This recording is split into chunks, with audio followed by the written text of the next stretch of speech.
నిరంజన్ ఇప్పుడు నువ్వు అవుటేరా రే last ball కదరా ఓ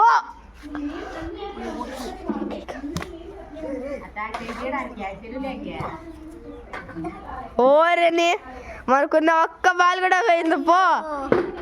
ఈ మామ అన్నీ తీసుకొని ఇంకేం చేయాలరా ఓ ఇక్కడ చింతకాయ చెట్టు ఉంది సో చింతకాయ కొట్టడం స్టార్ట్ చేద్దాం 10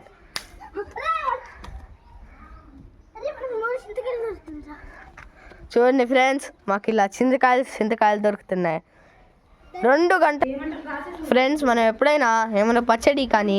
ఏమైనా రోల్లో చేసుకునేటప్పుడు ఫస్ట్ నీట్గా తుడుచుకొని చేసుకుంటే అప్పుడు టేస్టీగా ఇంకా ఉంటుంది దాని తర్వాత లేదంటే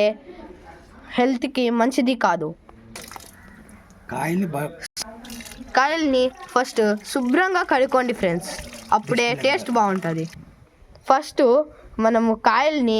రోట్లో వేసుకొని మెత్తంగా దంచుకోవాలి ఫ్రెండ్స్ కాయల్ని అలా దంచుకోవాలి ఫ్రెండ్స్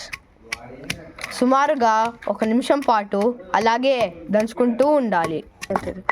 మెత్తగా దంచిన తర్వాత రుచికి సరిపడిన ఉప్పు ఇంకా మిర్చి వేసుకొని ఇంకా దంచాలి ఫ్రెండ్స్ ఫైనల్గా అంతా దంచినాక ఇలా ఉంటుంది చూడ్డానికి మీరు కావాలంటే క్లాసిక్గా కొంచెం 2 ఎండుమిర్చి వేసి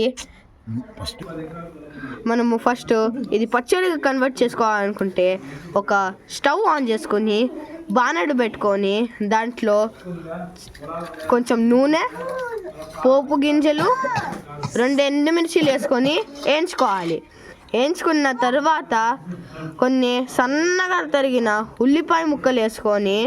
వేయించుకోవాలి దాని తర్వాత మనం ఈ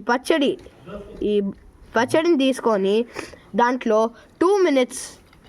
to 3 minutes వేసి వేయించితే అప్పుడు అది ఒక వండర్ఫుల్ చింతకాయ పచ్చడి అవుతుంది ఫ్రెండ్స్ అది తింటే స్వర్గంలో ఉన్నట్టు ఉంటుంది ఫ్రెండ్స్ అసలు థ్యాంక్ యూ ఫ్రెండ్స్ నచ్చితే లైక్ షేర్ అండ్ సబ్స్క్రైబ్